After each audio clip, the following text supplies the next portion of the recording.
Hola chicos, bienvenidos. El día de hoy vamos a abordar otra técnica de analítica de datos, ¿cierto? Que es la regresión lineal múltiple. En el video anterior vimos regresión lineal simple, para que si no lo vean, entiendan un poco el concepto. Y vamos a hablar hoy sobre teoría, al final del video un análisis en R sobre aplicando los conceptos. Y para comenzar, vamos a hacer un pequeño repaso sobre la regresión lineal simple, en donde la función principal era explicar una variable independiente, en este caso y, en función de una variable dependiente. Lo que hace la regresión lineal múltiple es lo mismo, en este caso explica una variable independiente, pero ahora hay más factores que tratan de explicarla. Es para tipo de variables donde la variable independiente y variable dependiente son cuantitativas, es decir, son métricas, pero igual existe el caso de que nuestra variable dependiente sea cualitativa. En este caso van a tomar con variables ficticias o variables dummy. El objetivo es explicar y predecir a la variable independiente en función de los k factores dependientes. Si vemos el modelo teórico, podemos decir que existe un fenómeno, una variable independiente, que está influenciada por diferentes factores, en este caso por tres factores. Si lo llevamos a un término de ejemplo y real, podríamos explicar el precio, en este caso de una casa, en función del número de sus habitaciones, los metros construidos que tenga y el número de baños. El modelo determinista o funcional hace alusión a cómo vamos a explicar lo que hemos dicho en el modelo teórico. En este caso vamos a explicar el precio, en este caso I, en función del número de sus habitaciones, el número de baños y los metros construidos. ¿Cómo lo vamos a escribir de manera en una ecuación? Vamos a intentar predecir o explicar el precio en función de cuántas habitaciones tenga, cuántos baños y cuántos metros tenga construido. Si recordamos en la regresión lineal simple, podemos hacer un gráfico de dispersión y ver cómo se comporta la variable precio en función de las habitaciones. Si fuera positiva, es decir, que a medida que aumenta las habitaciones, aumenta el precio, este beta 1 sería positivo y el peso lo calcularíamos como lo vamos a ver más adelante. El modelo estocástico o el modelo real hace alusión que existen muchos más factores que influyen en el precio, pero nosotros vamos a acotarlo, o sea, vamos a elegir solo estos tres factores. Y lo que vamos a hacer aquí no es nada más que agregar un término de error, el que aparece ahí, un término U, es decir, un término de error aleatorio que no va a estar explicado por nuestro modelo. Si lo hacemos en el ejemplo de las casas, no es nada más que agregarle a nuestra función o ecuación un término de error que debería ser aleatorio. De forma muestral, recordemos un poco de estadística inferencial, nosotros tenemos una población con diferentes características y accedemos a una muestra, o sea, elegimos un cierto número de individuos.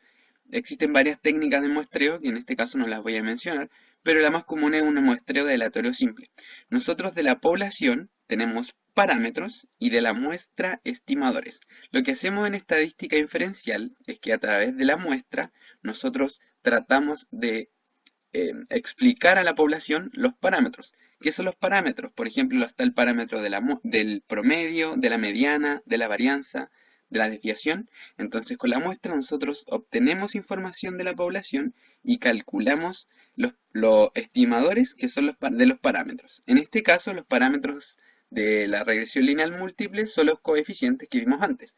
Los beta 0, que es en donde corta el eje Y, beta 1, que sería el peso, en este caso era el número de habitaciones, y por cada beta, por cada factor que tengamos. Entonces, nosotros vamos a estimar a través de la muestra cuáles serían los parámetros de la población. Lo podríamos escribir de la siguiente forma, donde el primero i es el vector que contiene la variable independiente, ¿sí? Que sería en este caso el precio. El vector de x sub i sería el número de individuos que tenga nuestra muestra, o sea, el número de casas. La matriz x sería las observaciones de cada uno. Si lo vemos en una manera de ejemplo, tendríamos el vector y, donde están todos los precios de las casas. XY sería el número de qué casa es. Y la matriz X contendría, en este caso, X sub 1.1, sería la casa 1, costaría 35.000, tendría 3 habitaciones, 2 baños y tendría 350 metros construidos. El vector de unos aquí lo voy a explicar en un par de minutos más, pero eso es como sería de forma muestral. Esto se repite, sería tan grande como individuos tenga nuestra muestra. También podríamos escribir nuestra regresión lineal múltiple de manera vectorial, similar a la forma anterior. Aquí estaría el precio de la casa, el beta 0, que es, si se fijan, es constante para todos, que sería donde corta el eje de las ordenadas. Tendríamos, en este caso, el número de habitaciones por su peso y por cada factor que tengamos, más un término de error que mencioné antes. También los podríamos escribir de forma matricial, como sería el vector de y sería igual a la matriz de X por el vector de betas más el vector de los errores. Sería de la forma que está abajo. Simplificadamente sería el vector de los ingresos, de los precios, perdón, la matriz de las observaciones por el coeficiente o el vector de los coeficientes más un término de error. Ahora, si se recuerdan en matrices, vamos a multiplicar una fila por una columna. Si se fijan, comparten el beta 0, por eso hay un 1 antes de cada observación, para que cuando multipliquemos esta columna por esta fila, beta 1 se mantenga constante para todos. ¿Cómo vamos a calcular los coeficientes? En este caso beta 0, beta 1 y dependiente de la cantidad de factores que tenga. Existen dos fórmulas de hacerlo. La primera es la estimación por mínimos cuadrados y la segunda es la función de máxima verosimilitud. El objetivo básicamente es el mismo para los dos, estimar los parámetros de la población. Difieren en su función. Uno minimiza los errores. Si recordamos los errores, es la diferencia entre el valor observado menos el valor esperado por nuestro modelo. En cambio, la función de máxima verosimilitud maximiza la probabilidad de ocurrencia mientras tengamos nuestro factor. La idea, bueno, buscar los beta que minimicen el error en el caso de la mínimos cuadrados y el de función de máxima verosimilitud, buscar los betas que hagan la función de densidad lo más probable posible. En datos, los dos tienen la misma estructura, utilizan la misma estructura de datos. Ahora, si recordamos, teníamos nuestra función, el precio de las casas, explicado en función del número de habitaciones, de baños y metros construidos, ¿cierto? Existe un método que utiliza la regresión lineal múltiple, que se llama ceteris paribus, que mide la variación de y según el factor de x, mientras los otros factores permanecen constantes. ¿A qué me refiero con esto? En el caso 1, vamos a tener el número de baños y los metros construidos lo vamos a mantener constante para todos y lo que vamos a hacer va a ver la variación, en este caso del número de habitaciones con respecto al precio. O sea, cuánto varía el precio cuando varía las habitaciones. Y lo va a hacer así por cuántos factores tenga nuestro modelo. El segundo paso sería mantener constante el número de habitaciones y los metros construidos y ver cómo es la variación del precio con respecto a los baños. Y el último sería entonces mantener las habitaciones y los baños y ver cómo varía el precio según los metros construidos. Así calcularía entonces el peso de cada uno de los beta para nuestra ecuación. Una vez que ya está construido el modelo, existe la validación del modelo. ¿Qué son las validaciones del modelo? Primero, la prueba parcial para cada coeficiente, es decir, para cada beta que tenga nuestro modelo, beta 0, beta 1, beta 2 y según la cantidad que tenga. Y mide si los coeficientes son significativos para incluir en nuestro modelo o no. Esta es una salida de SPS, un software. Lo bueno de esto es que ustedes ya no tienen que hacer ningún cálculo, solo lo hacen los software. Y vemos la constante sería beta 0 y el aporte de la sociedad sería beta 1. ¿Dónde es importante ver aquí? El nivel de significancia. Si estos niveles de significancia son menores a 0,05, sí se incluyen en la ecuación. En este caso, los dos, beta 0 y beta 1, sí se incluirían en nuestra ecuación. ¿Y cómo quedaría la ecuación? De la siguiente forma. En este caso, estamos explicando el nivel de vocación. Es decir, el nivel de vocación está explicado por una constante más el peso de beta 1 por el aporte de la sociedad. Esa sería la prueba parcial para cada coeficiente. En este caso lo vamos a hacer después en R y vamos a ver cuál de los tres factores que teníamos eran significativos.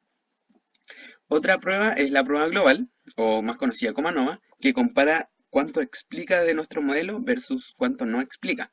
Este igual es una salida de SPS, y bueno, en el primer renglón vemos la regresión, cuánto la suma de cuadrados de nuestra regresión y cuánto es el residuo. En este caso son los grados de libertad. Divide la media cuadrática, divide la suma de cuadrados dividido los grados de libertad.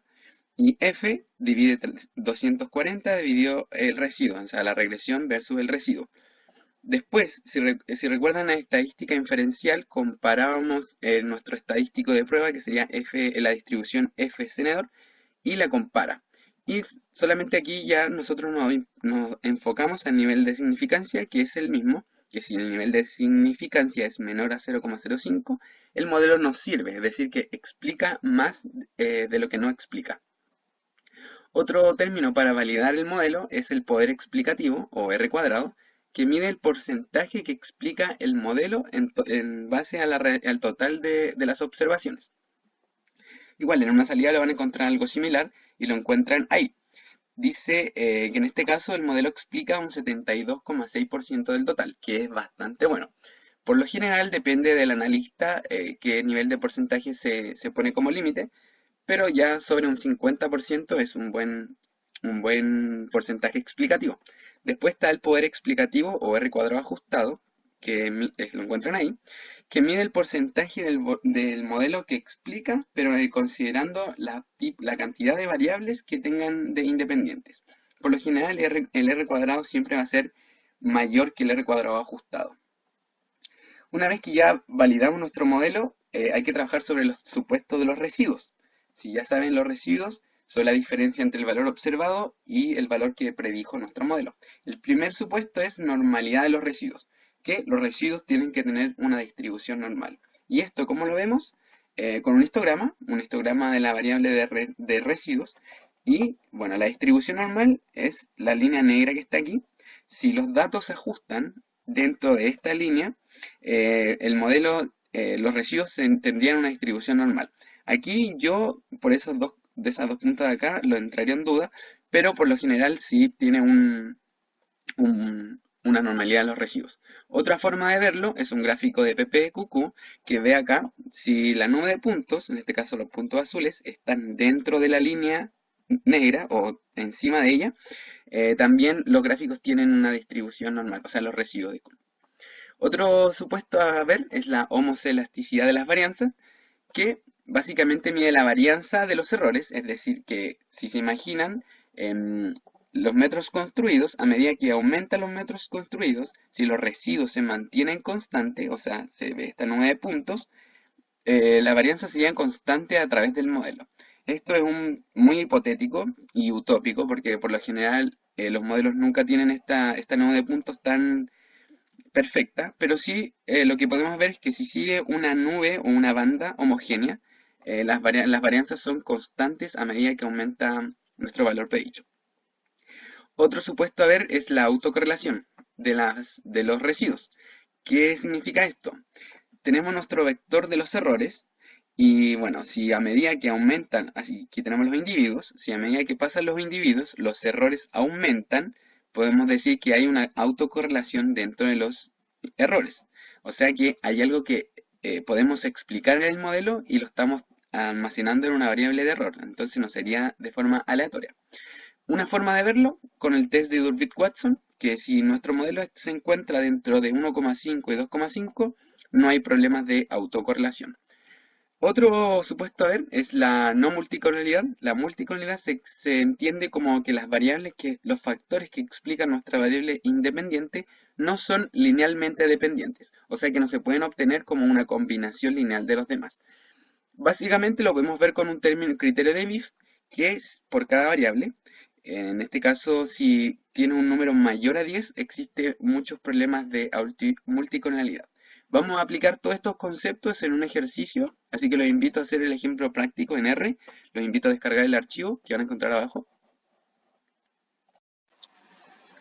Una vez que hayan descargado su archivo, vamos acá a importar de la base de datos de texto, seleccionan dónde está su archivo descargado, le dan a abrir y seleccionamos que sí, efectivamente, nuestra base de datos tiene el nombre de las variables, el nombre de las filas, y le dan a importar. Yo ya lo tengo importado, le doy a cancelar. Se le va a abrir esta base de datos, aquí están. Tenemos los individuos, en este caso las casas.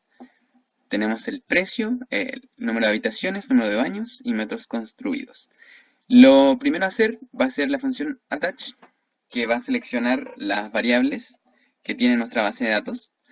Lo siguiente va a ser seleccionar las variables que utilizamos. Vamos a acotar. Solamente vamos a necesitar desde el precio, la columna 3, 4, 5 y 6. Estas cuatro variables las vamos a seleccionar.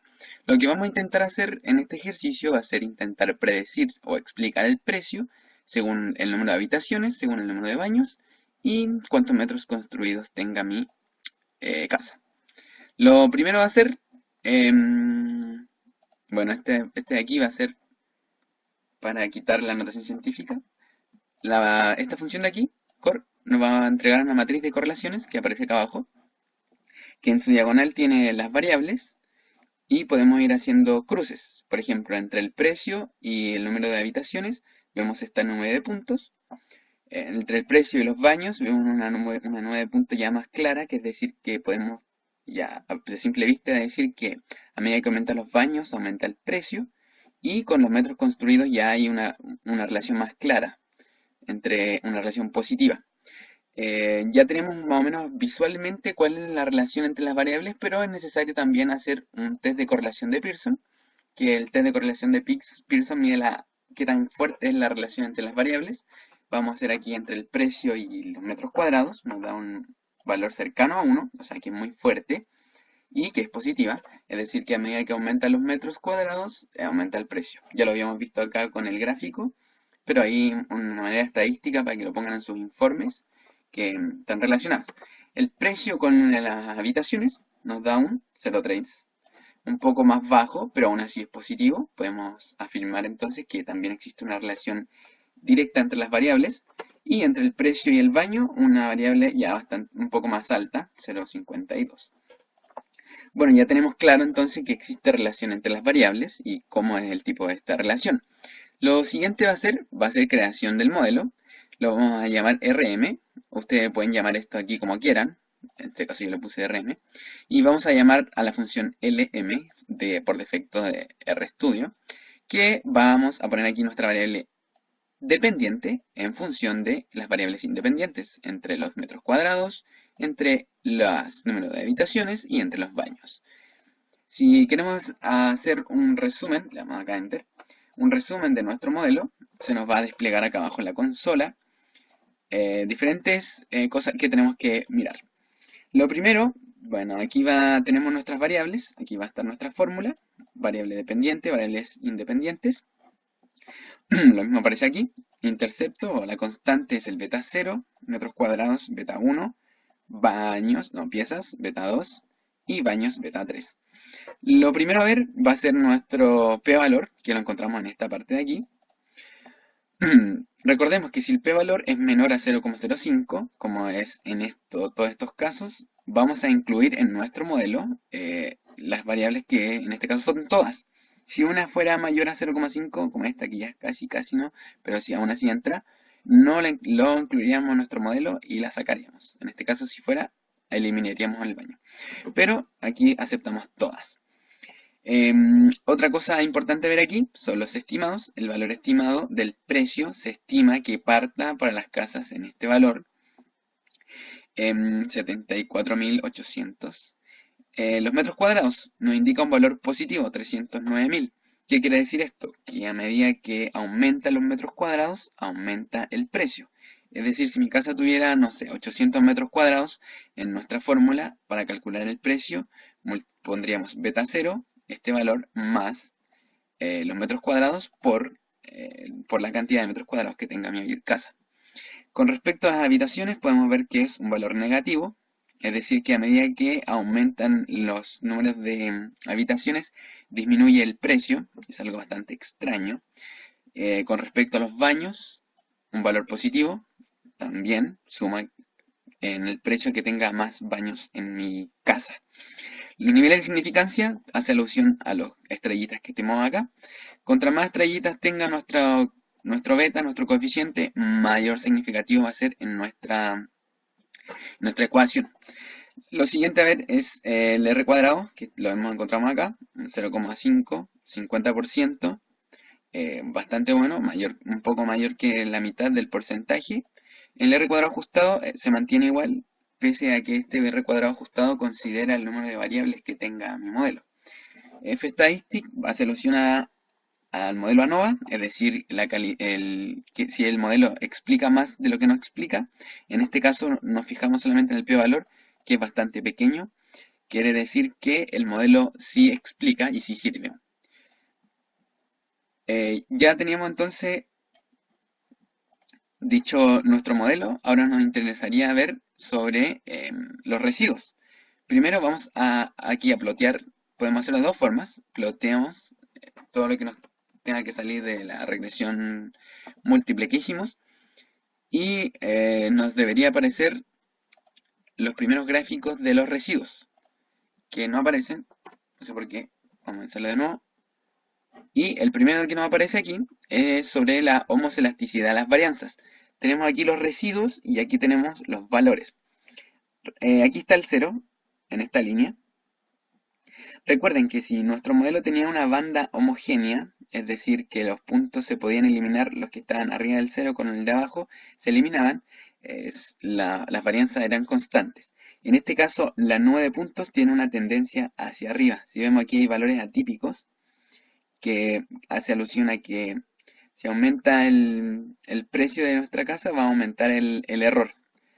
Podríamos decir entonces que nuestro modelo no tiene homoselasticidad de las varianzas. Si vamos de nuevo acá a plot RM, le damos, nos debería aparecer ahora el gráfico de normalidad de los residuos, el gráfico de normalidad.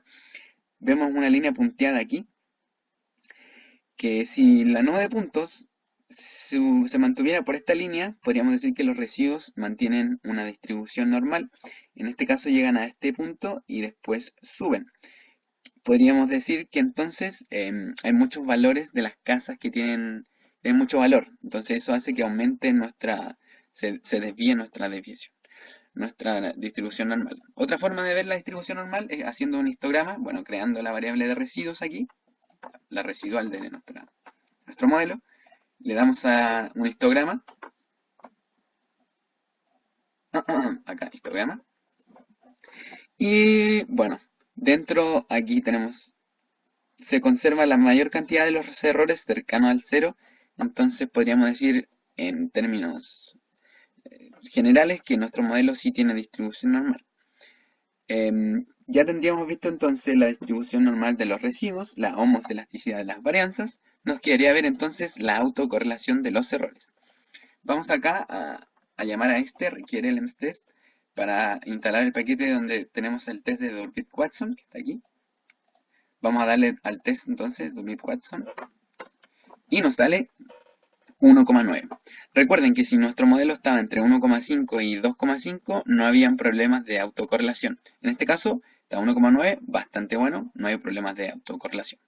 El último supuesto que nos quedaría quedar entonces sería trabajar sobre la multicolonialidad. Recuerden que la colonialidad hace alusión a la independencia entre las variables, es decir, que no estén linealmente independientes. Le damos acá BIF de nuestro modelo y nos aparece acá abajo. Las variables en el R cuadrado, o sea, en los metros cuadrados, 2,6 viven. Recuerden que si es mayor a 10, bueno, depende del analista, pero mayor a 10 ya hay problemas de multicolonialidad.